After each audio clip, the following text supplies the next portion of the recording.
안녕하세요. 마지막으로 언어 예상 문제입니다. 화작은 진행하지 않고요. 또 매체의 경우에는 아직까지 데이터가 좀 부족해서 예상하기가 좀 어렵고 언어만 어떤 문제가 나올지 예측해 보도록 하겠습니다. 자, 요거는 기존의 질서인데요. 언매 체계로 바뀌고 나서의 질서를 정리해 놨다라고 보시면 되는데 보통 대표적으로 문제 내는 형태는 단어, 품사, 단어의 형성, 의미관계 이런 애들이 단어죠. 그 다음에 문장, 문장 성분, 피동사동, 아는 문장, 이어진 문장, 높임, 시제 이런 것들이 문장이고 그다음에 의문 변동과 자모 체계를 물어보고 한글 맞춤법을 물어보는 게 의문 문제. 중세국어는 따로 이렇게 빼놨고요. 이렇게 놓고 보았을 때 5문제가 주로 어떻게 배분이 되었는지를 정리한 표다라고 이해하시면 되겠습니다. 그러니까 보시면요. 2022학년도 언매가 처음 이제 나오기 시작했던 해 때는 단어를 위주로 갖다 냈어요. 합치면 5개, 4개, 4개, 2개가 나왔죠. 그래서 2022학년도 때는 단어를 중점으로 냈고 작년에는 단어가 넷, 문장이 5, 의문이 넷, 중세국어가 2 이런 식으로 문장을 중점으로 갖다 냈죠. 이게 좀 재밌는 특징이 뭐냐면 물론 언매 체계는 아니었지만 이 1학년도 때 있죠. 이거보다 더 먼저 이 2학년보다 더 먼저 때는 문장을 중점으로 갖다 냈고요. 이 0학년도 때는 또 단어를 중점으로 갖다 냈어요. 그러니까 단어, 문장이 돌고 있죠. 그럼 확률상 이번 역시도 올해 평가원 모의고사 체계에서 단어를 중점으로 낼 가능성이 높을 것 같아요. 그리고 또 두 번째 특징이 뭐냐면 언매 체계로 넘어오고 나서 중세국어를 여태까지 그렇게 어렵게 내는 형태도 아니었고 문제가 안 나왔던 때도 있었어요. 2022학년도 6월이라거나 2023학년도 9월 같은 경우는 문제가 안 나왔을 때도 있습니다. 근데 이번에 6월과 9월에서 중세국어를 좀 많이 냈어요. 이게 35번 6월에서 35번, 36번 문제로 중세국어를 다 갖다 내놔서 요번에 수능 때 중세국어가 안 나올 수도 있을 것 같아요. 그러니까 이번에 중세국어는 그렇게 어렵지 않을 것 같고 안 나올 수도 있다라는 게 핵심입니다. 그래서 이렇게 해서 경우의 수를 나눠 보았을 때 이렇게 더하면 3, 2, 2이니까 경우의 수를 나눠 보았을 때 일단 고정되어 있는 건 단어는 무조건 2문제가 나올 것 같고 중세국어는 안 나올 수도 있다라는 게 핵심이고 그리고 남은 문제들은 문장에서 중점적으로 다루어지거나 의문에서 중점적으로 다루어질 거지만 그냥 한 개씩 나올 가능성이 제일 높지 않을까 싶어요. 그러니까 정리하면 어떻게 되냐면 단어가 중요한 해다. 그 단어가 2문제 이게 아마 35번, 36번 문제로 들어가겠죠. 그리고 중세국어는 중요하지 않고 심지어는 안 나올 수도 있다라는 게 제 생각입니다. 그래서 이렇게 준비를 하고 계시면 좋을 것 같아요. 결론은 단어가 중요하고 중세국어는 안 중요하고 안 나올 수도 있다라고 알고 계시면 좋겠습니다. 두 번째 특징, 언매로 바뀌고 나서 두 번째 특징이 어떻냐면 수능 유형이 그 해 평가원에서 언급했던 유형 위주로 갖다가 내고 있어요. 거의 똑같은 문제죠, 두 개가. 2022학년 왼쪽 거는요. 38번 문제는 2022학년도 6월 모의고사 문제고요. 오른쪽에는 37번 문제는 2022학년도 수능 문제입니다. 그래서 보시면 형태가 거의 똑같죠. 이게 또 올해의 9월 모의고사에서도 비슷한 유형이 하나가 좀 나왔는데 이게 언매 체계로 바뀌고 나서의 특징입니다. 어떠냐면 얘가 그 수능 문제가 6월이나 9월에서 한 번은 언급된 형태로만 문제를 갖다 내려는 것 같아요. 여태까지의 짧은 언매 역사를 보았을 때 우리가 예상해 볼 수 있는 바는 6월과 9월에서 나온 유형이 나오고요. 특히 요 38번이랑 37번 요 화면에 띄어 있는 두 문제는 2022학년도 당시에 연계교재 내에서 비중이 좀 컸었어요. 이런 형태, 담화의 형태의 문제가. 결론은 어떻게 되냐면 그해 연계교재에서 비중이 컸던 문제가 나올 가능성이 높다. 두 개를 합치면 6월과 9월에서 나온 유형이 나오고 또 그 올해 수능 특강과 수능 완성 교재에서 비중이 컸던 유형의 문제가 나올 가능성이 높다는 게 핵심이죠.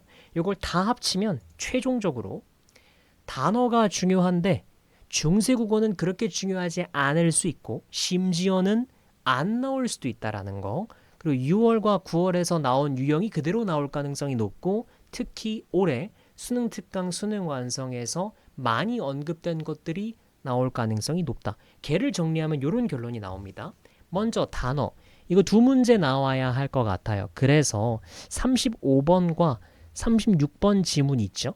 두 개 문제를 한 지문으로 풀어내야 하는 문제에서 이 단어 쪽이 나올 것 같습니다. 그럼 나올 만한 단어 쪽이 어디냐면 6월과 9월 그리고 수능 특강에서 주로 언급됐던 부분이 여기입니다. 단어의 형성, 단어의 의미관계, 품사체계를 위주로 좀 물어봤는데요. 먼저 단어의 형성 같은 경우에는 합성어, 파생어를 물어보는 문제인데 특히 6월과 9월의 형태를 보았을 때 얘도 마찬가지로 형태소와 관련해서 같이 문제를 낼 가능성이 높고요. 왜냐하면 형태소가 원래 단독 문제로 잘 안 나오는데 거의 단독 문제 정도에 해당하는 비중으로 몇 년째 나오고 있으니까 언매 체계가 정립되고 나서부터 형태소가 좀 중요하게 작용할 가능성이 높고 특히 합성어 중에 통사적 합성어인지 비통사적 합성어인지 요거 수능 특강 수능 완성에 언급이 많이 되어 있고 가장 가능성이 높아 보이는 게 접사의 기능입니다. 접사의 기능.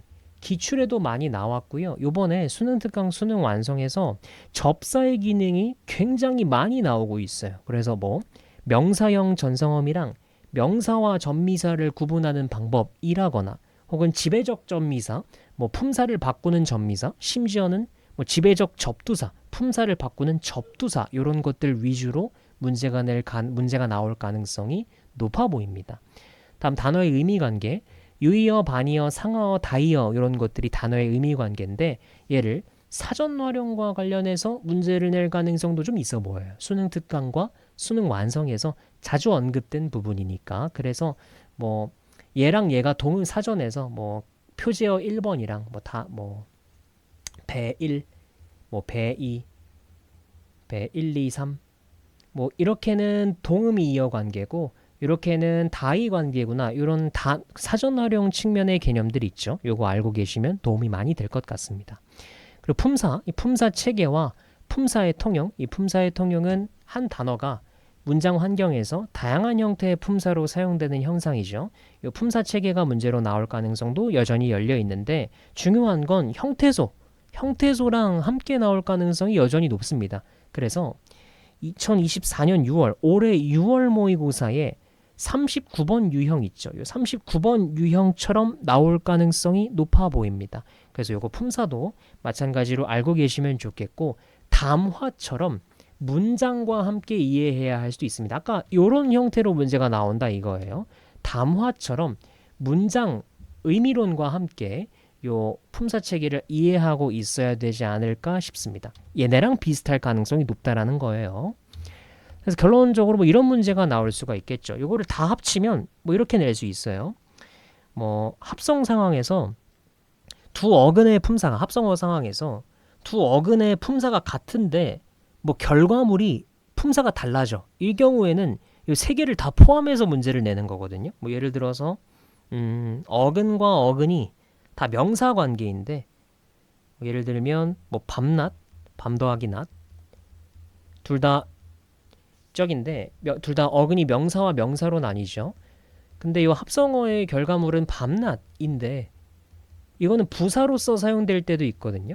명사로 사용될 때도 있지만 부사로서 사용될 때도 있으니까 이거 어떤 품사의 변동을 발생시키고 또 형태소적인 측면으로 또 단어의 의미적인 측면으로 보았을 때도 이때 밤과 낮은 밤 더하기 낮이니까 그냥 그 밤과 낮인데 이때 밤낮은 하루 종일 온종일 이런 의미로 의미가 좀 달라지죠. 보통 융합합성어라고 이야기하는데 이런 융합합성어로서도 좀 나올 수 있다.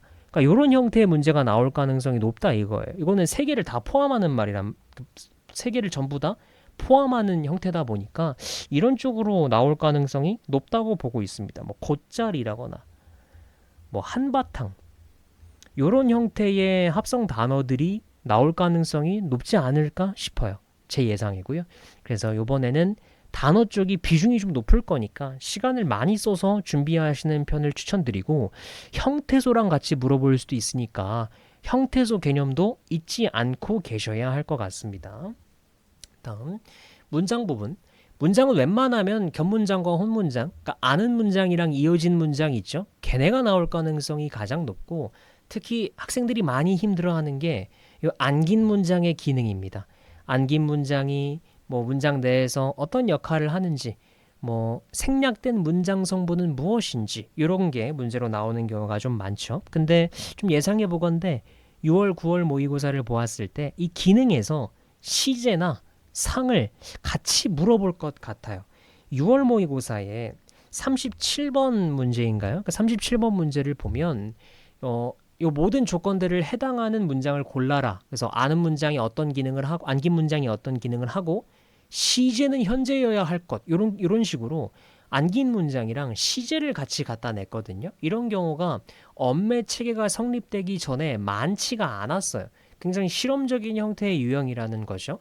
나올 만하다. 그래서 마치 2024 올해의 6월 문제처럼 6월에 37번 문제처럼 갑자기 시제나 내지는 상을 같이 물어볼 수도 있다라는 것도 기억하고 계셔야 하겠습니다. 그리고 또 이번 기출에서 나온 포인트가 높임 표현과 관련된 것들도 좀 나왔고요. 피동사동과 관련된 포인트들도 좀 나왔죠. 특히 이 피동사동 같은 경우에는 접사로서 실현이 되니까 단어와 함께 알고 계시면 좋겠습니다. 그래서 문장은 웬만하면 아는 문장, 이어진 문장일 거고 특히 안긴 문장의 기능, 생략된 문장 성분 이런 거 어려우니까 얘는 문제를 좀 많이 풀어보셨으면 좋겠습니다. 이렇게 단어와 문장 한 3문제 정도 정리를 해보았고요. 다음은 의문입니다. 의문은 뭐 늘 의문 변동이 나오는데 올해 기출문제에서 나왔던 의문 변동의 개념들이 된소리 대기, 음절의 끝소리 규칙, 자음군 단수나 연음 규칙 이런 것들을 중점으로 갖다가 냈어요. 그러니까 의문 변동이 전체가 중요하지만 요 된소리 대기, 음절의 끝소리 규칙, 자음군 단수나 연음 규정을 중점적으로 보셔야 좋을 것 같습니다. 그리고 특히 반모음이라는 개념이 언매체계 성립되고 나서 좀 자주 나오고 있습니다. 그래서 반모음에 대한 개념도 중요하고요. 형태소와 함께 여전히 이해하고 계셔야 돼요. 형태소가 어디서 어떻게 껴서 같이 나올지 몰라요. 그러니까 형태소도 좀 중요하게 작용할 수 있다라는 거. 그리고 2024년 올해 2024학년도 6월 38번 문제 마치 게임처럼 뭐 O, X, O 해서 냈던 거 있죠. 이것처럼 이 개념 자체는 어렵지 않은데 문제 푸는 과정이 마치 게임의 형식으로 좀 지저분하게 나올 수 있으니까 물리적인 시간을 좀 많이 활용해야 되지 않을까라고 생각합니다. 또 재밌는 것 중에 하나가 이게 예문이 겹치는 경우가 그렇게 많지가 않거든요. 근데 올해 6월 모의고사랑 9월 모의고사 모두 같이 나왔던 예시가 읍다입니다. 읍다. 이게 읍다랑 읍조리다가 같이 나왔죠. 이런 경우가 여태까지 없었어요. 좀 중요하게 작용할 가능성이 높죠. 이 읍다의 음운 변동 과정을 한번 생각을 해보면 먼저 자음군 단순화의 적용을 받겠죠. 읍다, 리을 피읍이니까 자음군 단순화의 뒤에 소리가 남겠죠. 그래서 얘가 읍다로 바뀌고 그 다음이 읍다, 음절의 끝소리 규칙의 형태로 피읍이 비읍으로 바뀐 형태가 될 거고 그 다음에 된소리 대기의 영향도 좀 받죠. 그래서 읍다가 이런 변화 과정을 거치는데 중요하게 언급된 부분들이 사실 다 들어가 있거든요. 된소리 대기, 읍다, 음절의 끝소리 규칙, 피읍이 비읍으로, 자음군 단수나 리을 피읍이 피읍으로 이런 식으로 중요하게 언급됐던 개념들이 읍다라는 단어 하나에 다 들어가 있습니다. 그러니까 이런 애들이 나올 가능성이 높아 보입니다. 뭐 비슷한 형태로는 국다, 국다는 음절의 끝소리 규칙은 없네요. 얘도 마찬가지로 국다 이런 식으로 나올 가능성이 좀 있겠죠. 그래서 음운 변동 다 중요하지만 된소리 대기, 음절의 끝소리 규칙, 자음군 단수나 연음 규정을 중점적으로 보셔야 되겠고 여기 연음 규칙이랑 형태소를 좀 같이 내는 방법 중에 하나, 그리고 자음군 단순화랑 형태소를 좀 같이 내는 방법 중에 하나가 뒤에 오는 형태소에 따라서 자음군단순화랑 음절의 교수리 규칙도 자음군단순화랑 음절의 교수리 규칙의 연음 규정이 다르게 적용받죠. 이를테면 뒤에 형식 형태소가 오면 바로 넘기죠. 오시. 근데 뒤에 실질 형태소가 오면 음절의 구수리 규칙을 적용하고 넘기죠. 이거 자음군 단순화도 마찬가지입니다. 뭐 을퍼 같은 경우에는 바로 넘기죠. 을퍼. 그래서 이것처럼 음절의 구수리 규칙과 자음군 단순화가 뒤에 오는 형태수의 환경에 따라 연음 규칙의 적용을 다르게 받을 수 있으니 이런 포인트도 올해 수능의 문제 포인트일 것 같다라는 게 핵심이고, 반모음도 알고 계셔야 되는데 반모음은 뭐 음운 변동에서 나올 때 뭐 불규칙 활용과 관련해서 가끔 나오거나 특히 반모음은 중세국어에서도 좀 깊게 알고 계셔야 하겠습니다. 그럼 중세국어에는 어떤 문제가 나오냐? 일단 안 나올 수도 있다. 가능성 자체는 상당히 낮다. 안 나올 수도 있습니다. 근데 나온다면, 나올 가능성은 분명히 있어요. 나온다면 중세국어 조사나 어미체계가 나올 텐데 이 역시 마찬가지로 반모음을 중점으로 이해를 해주셔야 할 것 같아요. 예를 들어서 뭐 중세국어 주격조사 2의 경우에는 반모음의 여부에 따라서 사용 양태가 상당히 다르죠. 뭐 예를 들어서 모음이 이, 에, 왜, 위에 이 뒤에 오는 주격조사의 경우에는 아무것도 안 써주잖아요. 근데 여기서 이를 제외하고 왜, 위 같은 경우에는 반모음으로 설명을 해야 되거든요. 그래서 반모음도 꼭 같이 알고 있어야 할 것 같습니다. 결론은 어떻게 되냐면, 결론은 이것처럼 2022학년도, 2023학년도 문제처럼 6월과 9월에서 언급된 문제가 나오고 수능 특강, 수능 완성에서 언급된 문제가 나올 텐데, 특히 올해에는 단어가 좀 중요하게 작용할 것 같다. 이 모든 걸 합쳤을 때 단어가 두 문제, 중세국어는 안 나올 수도 있다가 핵심이었고요. 화면에 표시한 대로 준비하시면 괜찮지 않을까 싶어요. 그래서 요 수능 특강과 수능 완성 문제를 다시 한번 풀어보시면서 단어 쪽에 단어의 형성, 단어의 의미관계, 품사체계, 문장에서 아는 문장, 이어진 문장, 시제, 상, 높임 표현, 피동사동 표현, 음운 문제에서 된소리 대기, 음절의 끝소리 규칙, 자음군 단수나 연음 규정, 그리고 게임 형식으로 나와 있는 수능 특강, 수능 완성 문제 잘 보셔야 될 것 같고요. 중세국어 안 나올 수도 있다. 근데 조사와 어미체계 위주로 준비하면 도움이 많이 될 것 같습니다. 그래서 여기까지가 언어 예상 영상이었고요.